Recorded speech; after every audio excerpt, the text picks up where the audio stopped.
I think I'll save my remarks for the end of some question and response time. So, what's shaking? Now's your chance. It's all on the table. This isn't necessarily just a time for Dharma questions, but also questions about my life and my practice here, and whatever's going for you. Looks like Sarah's ready to jump in. You told me to do this. A strong encouragement. You should ask me a question. So I'm ready. Outed me.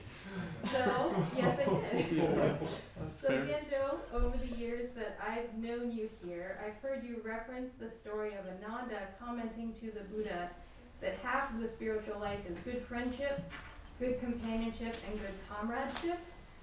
The Buddha corrects Ananda by saying that this is actually the entire spiritual life, good friendship and good companionship.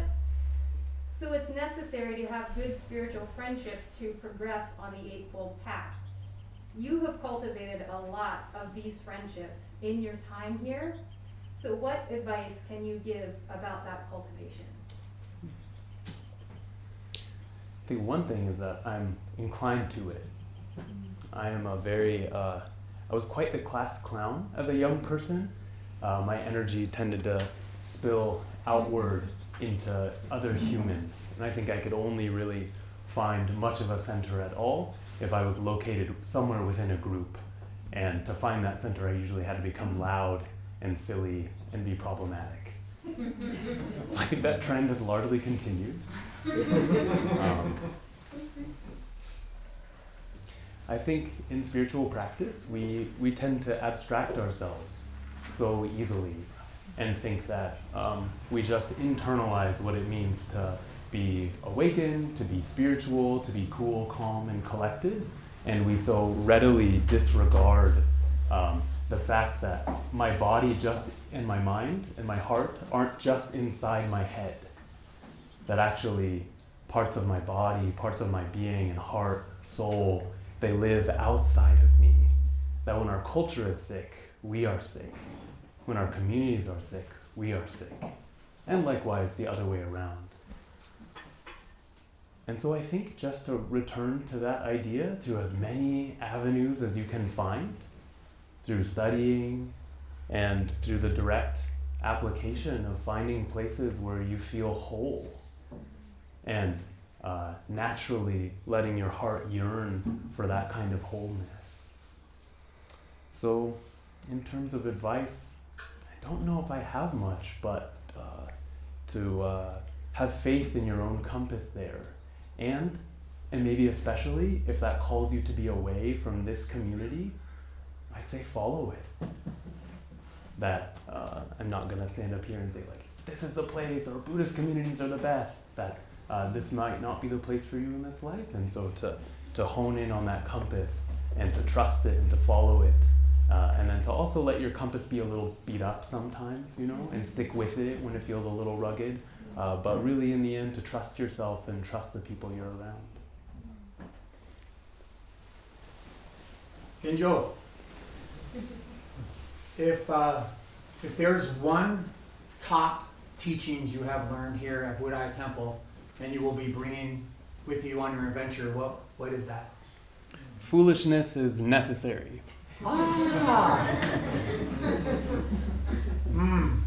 Very good.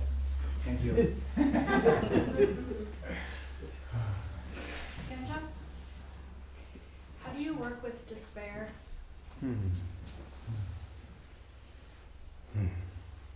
We're oftentimes talking about being with whatever there is.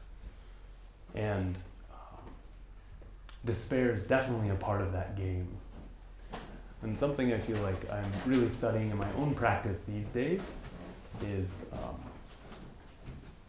there's this balance of what it means to have a bright and light body and let the mind despair. And I find that we cultivate that through Zazen practice is the main one that I know, where we sit in this just regal position of trust and stability. And we let everything come through that. And if I try and have the same kind of allowance of, whatever's here, I'm just being with it, but I'm just curled in a ball, or not living well, or say like eating way too much, or like drinking way too much alcohol. These kinds of things, the lightness of the body implodes, and the despair of the mind and the heaviness of the body, I crumple into a kind of really problematic despair. Versus when I tend to be in spiritual communities, and I'm really prevented from doing those kinds of things, oftentimes forcibly, just by the way that the community rolls. There's a necessity to sit in this posture often, and to eat meals with others, and to keep regulated in a certain way. The body and the presence of others in community helps maintain a lightness of spirit that can allow for this kind of despair that's so necessary for deepening our being. And that also comes for times where we say, I see that pit of despair. Today, I'm going to walk around it. It doesn't have to be a kind of masochism, or a kind of like, I must always plunge into it. We have to have we have to grow a kind of discernment in our own hearts about when it's a skillful time to encounter that and when it's not. And even if you're really good at that, the ball's really out of your hands. And that is where having a teacher in community is really so helpful. And that other people might even just kind of see warning signs or say, hey, are you really okay? And places when it feels off balance, to be able to touch base with a teacher allows you to push yourself, but to do so in a more safe way. Key there is more. That in living and in spiritual practice, all bets are off. But we can, I think, utilize the fullness of our despair best in a well-functioning spiritual community. That's my belief.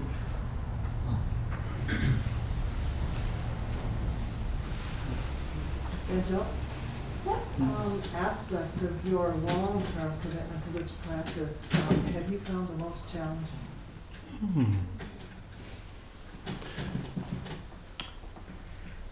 Over the long haul, almost a dozen years. Next month will be about a dozen years of practicing.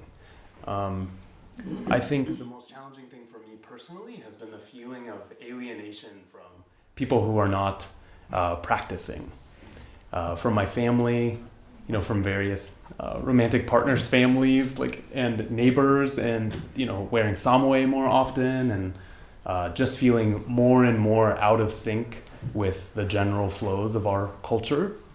That's felt really hard for me. Just this feeling of alienation. And I'm happy to say, in the last number of years, that's lifted pretty significantly. That my belief early on was, this is the thing that actually gets me closer to people, or an authenticity that I find that some parts of our culture don't want to be hanging out with such, talking about life and death all the time, right? Kind of a wet blanket on most parties, right? My belief was always that it got you closer to people, and now I feel it very strongly. That even if I'm walking around and it looks like I'm wearing a karate uniform to most people, and I still get those comments, now I turn and go, wow! At times. And we go straight to the matter of being like, oh, I see you, and you see me. And that's, I think, really part of the technology, and many of us are wearing all kinds of robes and are wearing all sorts of clothing, and the way we move. This calls to a difference in how we want to live. And maybe the difference isn't important. It's not about difference. It's about how we want to live. And so to take that up will indeed put you at odds with what I believe we have a very sick culture in many aspects. And so we should feel the rub. And so that's been challenging, and now is one of the greatest joys of my practice and the embodiment I've taken up.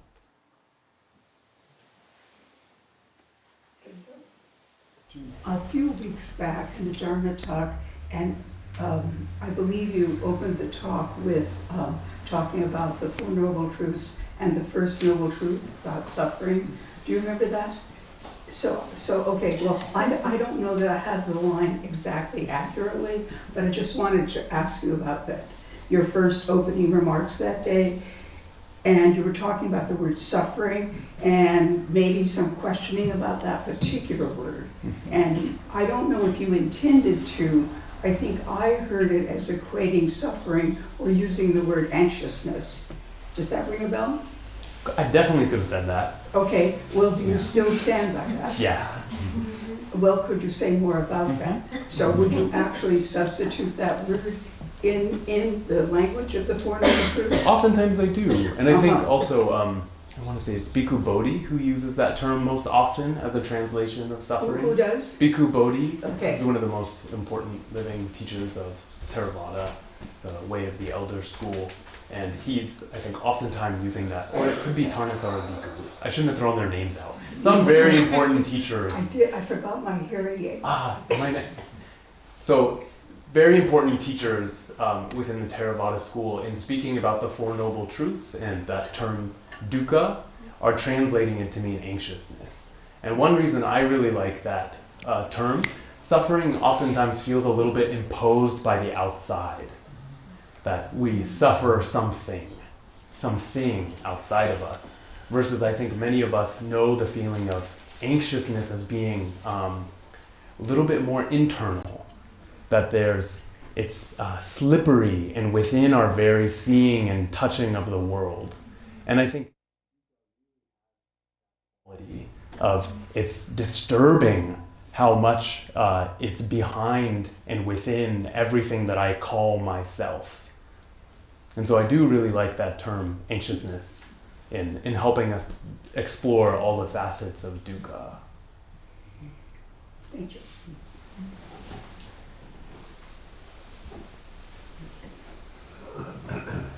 Genjo,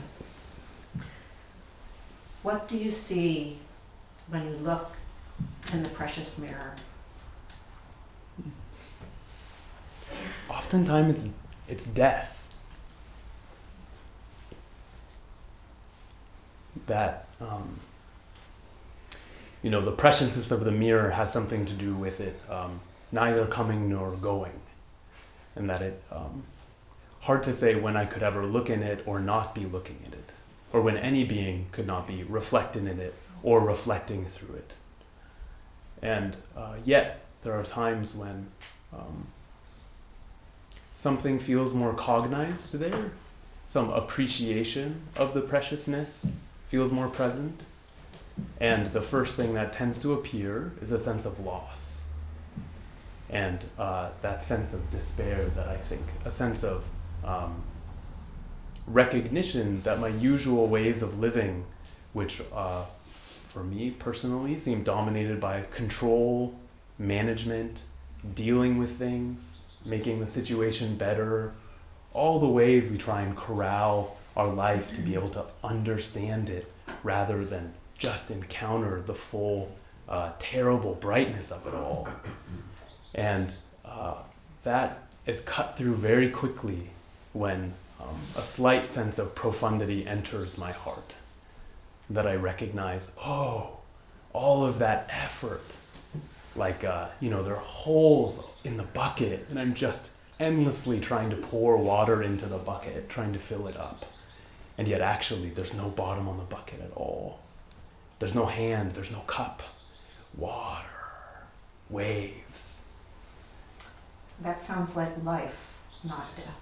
It's hard to, Don't they need each other?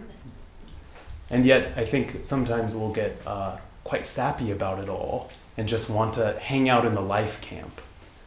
And so I find that when I have some small apprehension that the death aspect comes forward and don't forget. Genjo-san, what particular medicine would you bring out into the world when you leave here?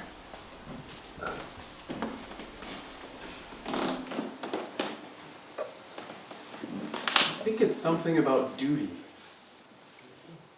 Something I've been reflecting on in my last few days here is I so love, we have this ethic for people who are working here together. It's something about doing what you can do and knowing your position. And so oftentimes for many, many years, you hang out with doing dishes. And it's like, well, someone needs to be in the dish pit. Jump in the dish pit. And then you learn how to take down the offerings.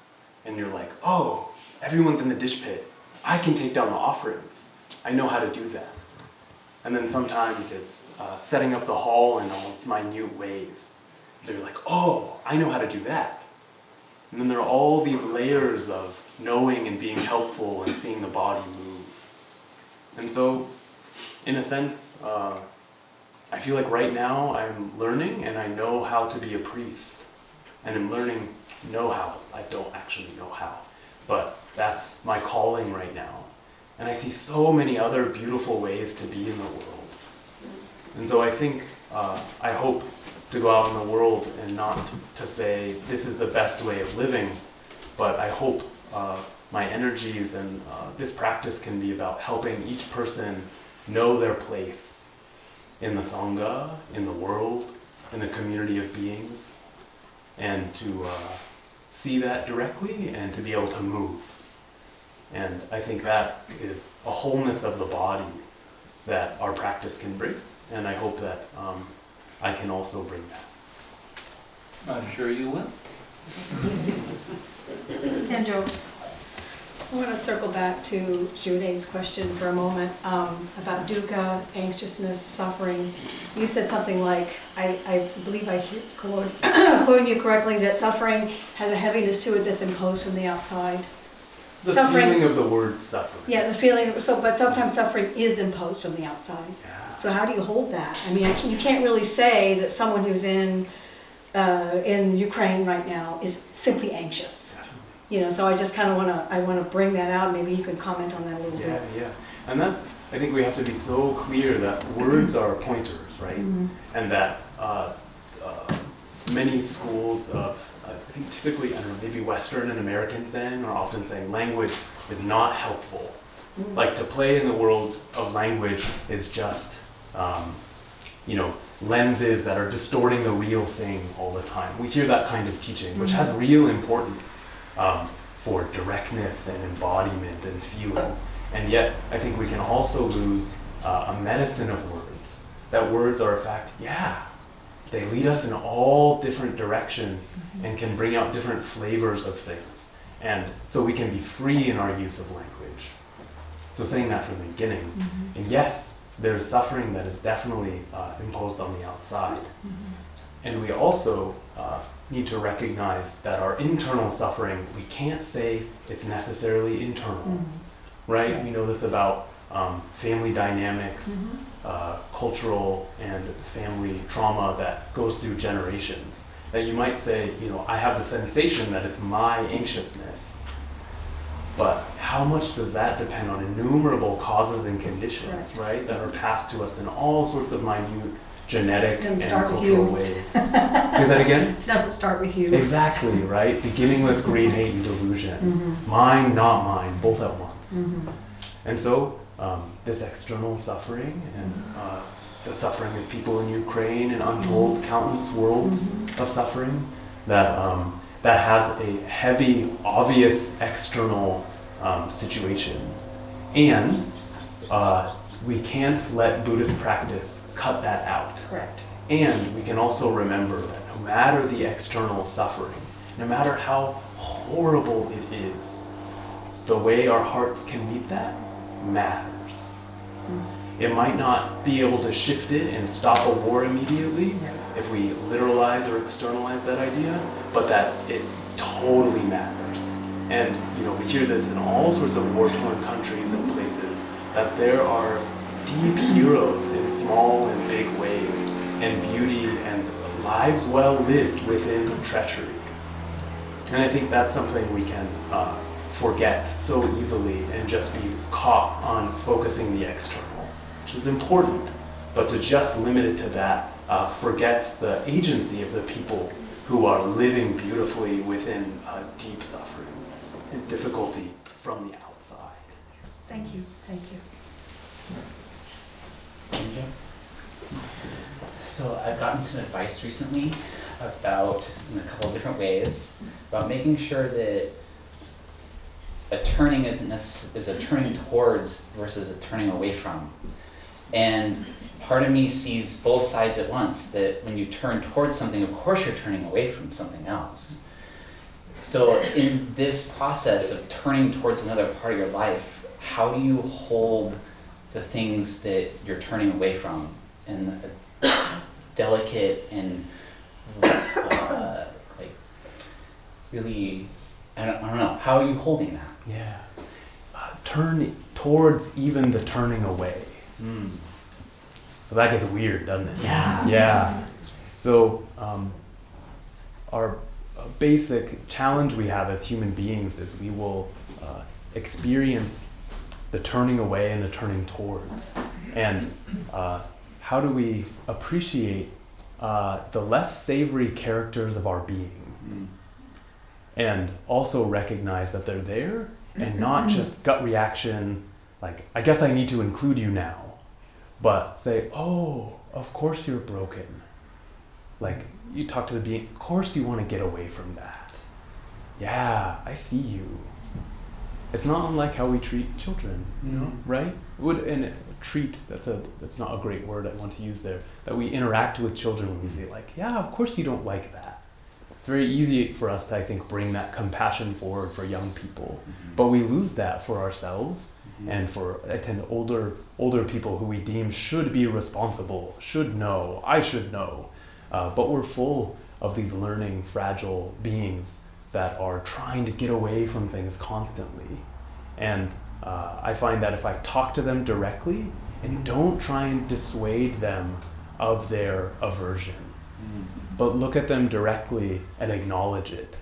And then I find that oftentimes something really special happens where I say, don't you actually want to go this direction too?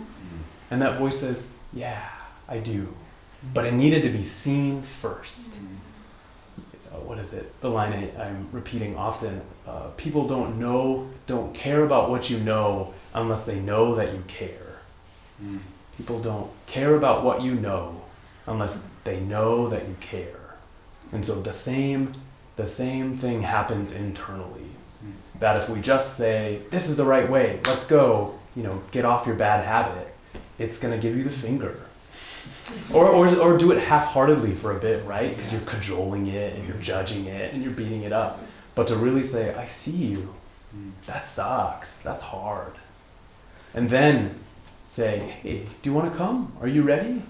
And I find that after that moment of touching and that compassion and that just being willing to be there, they're willing to move in a different way. Not always all at once, but something opens.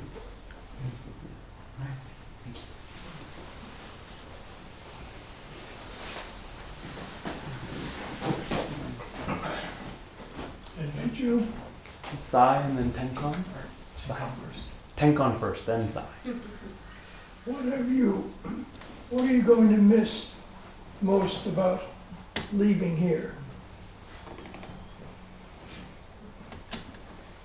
I don't know.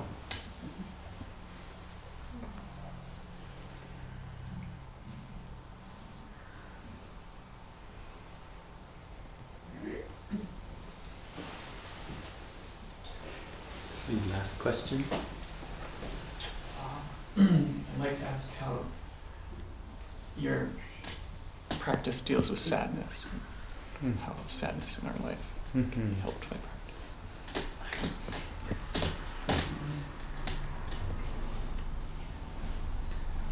It's not too different from, I think, how I was talking with Jiko about that death emerging when I turn towards something, a kind of falling away, a kind of broken downness, my own chronic disorder. And I think I advertised this a couple weeks ago, the practice of just laying on the ground with my face down as much as I can get it. Depends how hard your floor is. Carpet, it's a lot easier. And just surrendering to what oftentimes for me is sadness in that period. Or sometimes it's joy.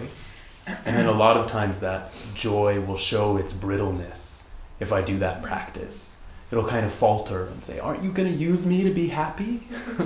But I might say, no, right now we're just going to soften into the body.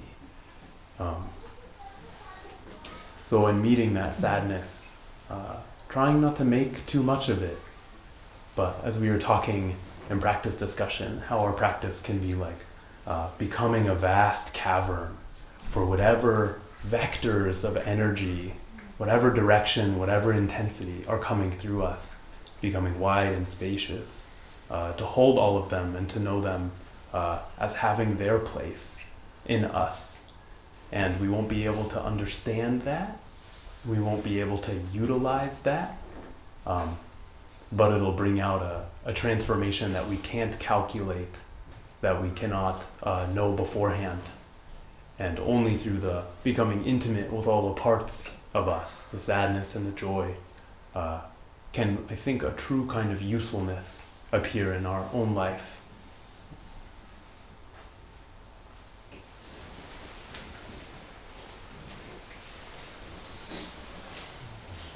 So in closing,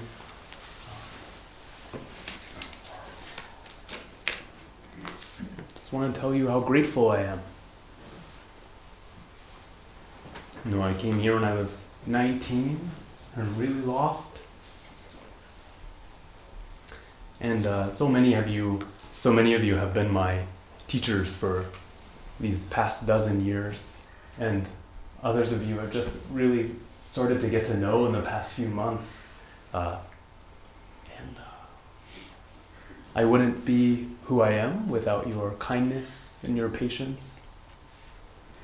And I'm happy to say that sitting here after practicing this way and being handed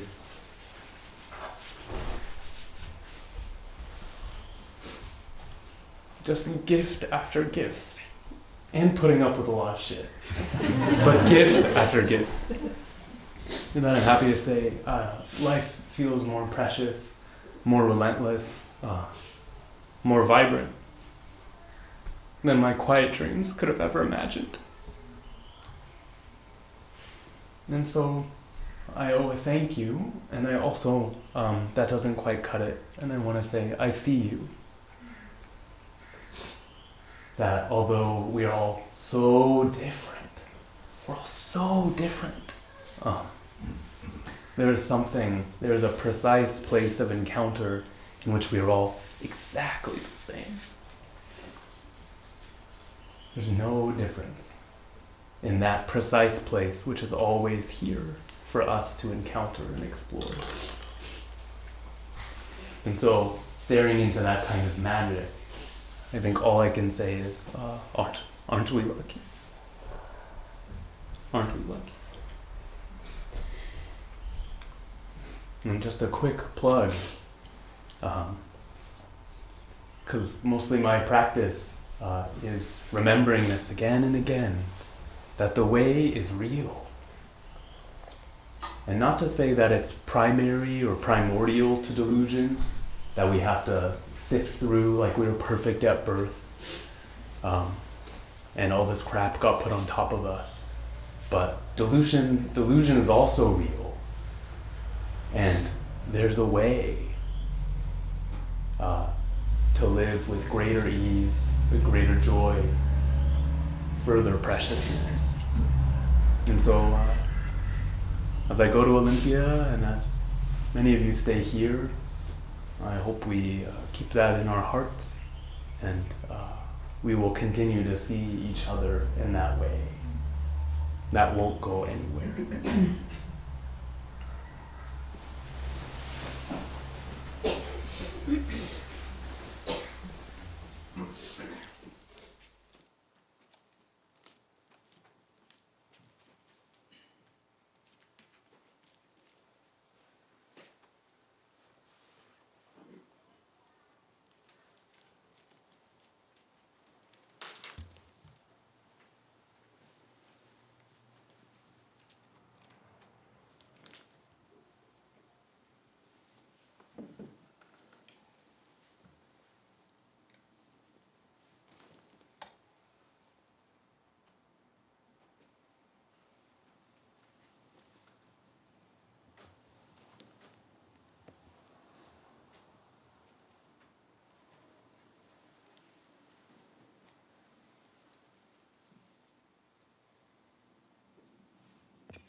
For 12 years, circling the mountain of Gautama's eye, baked in the sun, washed in the moon, supported by the earth.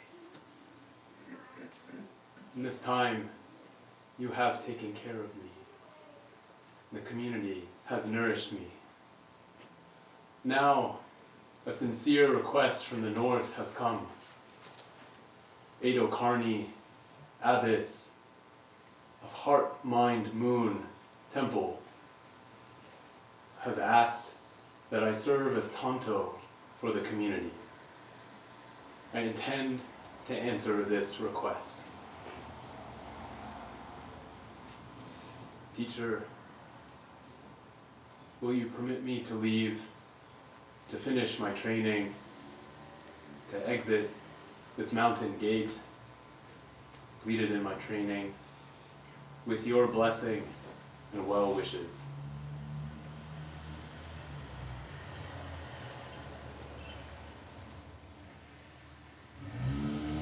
For many years, when you would stand before me in this way, you would always shout.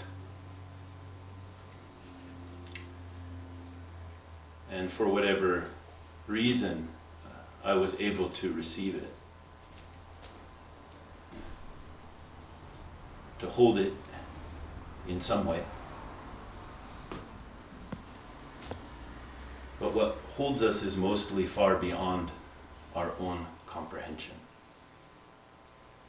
The embrace of the mother of the Buddhas, Prajna Paramita, shows up also as flesh. The flesh of the founder of this temple, Butsu Genjo Shin Daiyosho, and the flesh of your community. So first, go to them and make bows. I'll consider my answer.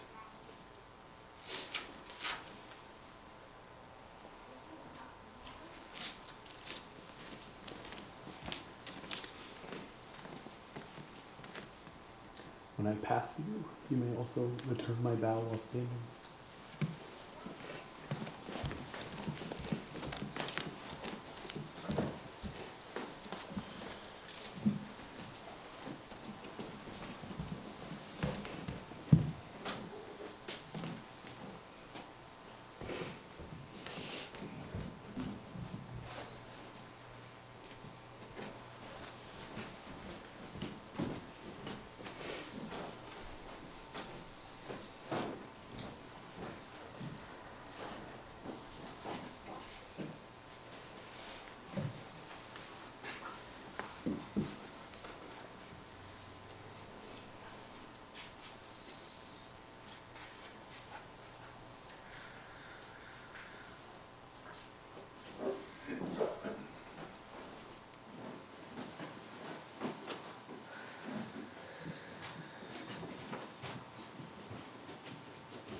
The mountain gate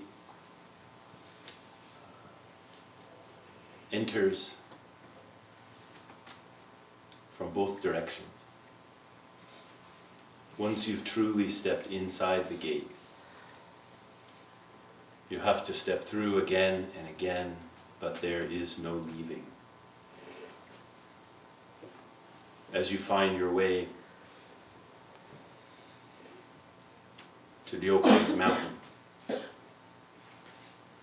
remember, training never, ever ends. The gateway always remains.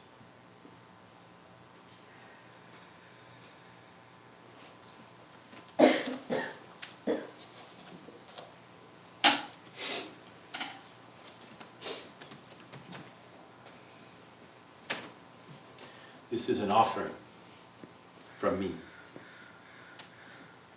Of course, there is deep gratitude for your diligent effort in the way and care for this community. But this offering is not a thanks. This offering is a gift to the bodhisattva you have become and the work that you will do as a bodhisattva as you step forward on the path.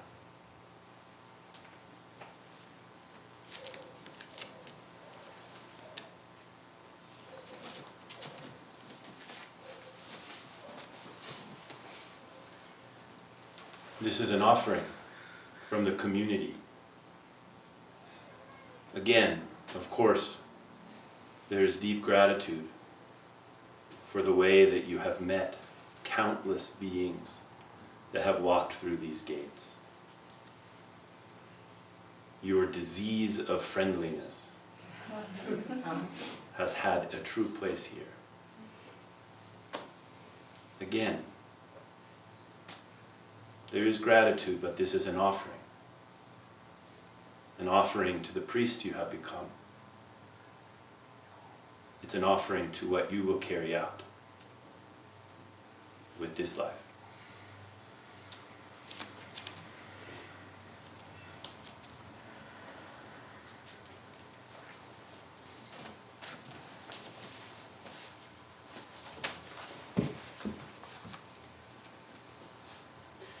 This is a dragon scroll. The dragons have cared for this gateway, this pupil, this fountain of great light, since the Buddha appeared in the world. Daigen Shuri Bosatsu first cared for the Dharma in India and traveled with the Prajna Paramita to China, where he took a place on the great mountain of Tendo. Our great ancestor and founder of the Soto school in Japan, Dogen, encountered this dragon spirit there. The dragon guided him, helped him to record teachings, and then protected him on his way home to Japan. In Japan, Dogen took up a seat on the mountain called White Mountain. And there the dragons danced as well. A great avatar of awakening, a serpent that has cared for our school for some 800, 900 years. Here at Buddha Eye Temple, there is a Naga. He coils around the dark well and guides us in the gentle green of this valley. There is not one dragon, nor is there two. Let them protect and guide you in your training.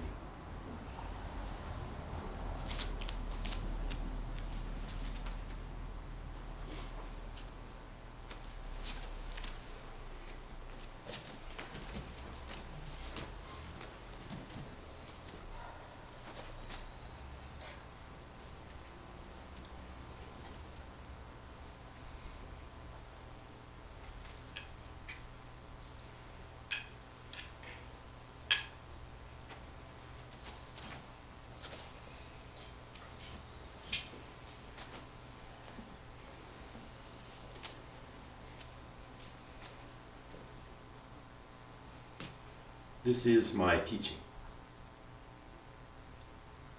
I entrust it to you. It is important to remember that this stick has a place that is upright, and it has a place that lays down.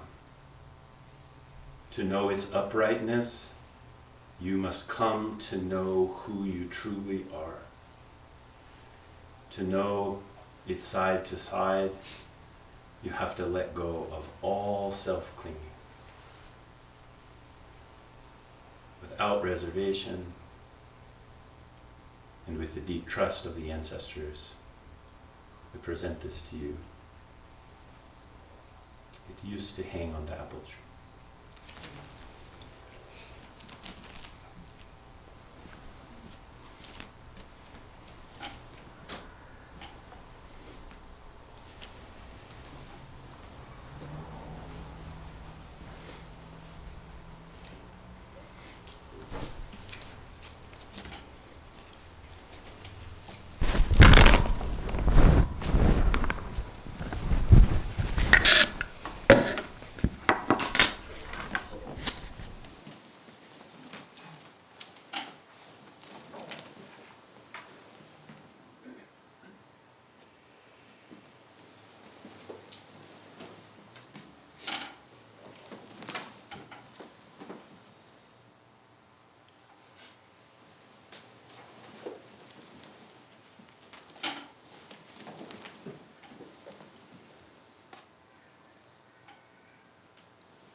There is one more thing that you'll need if you're going to care for it. You can just bring it in the cloth.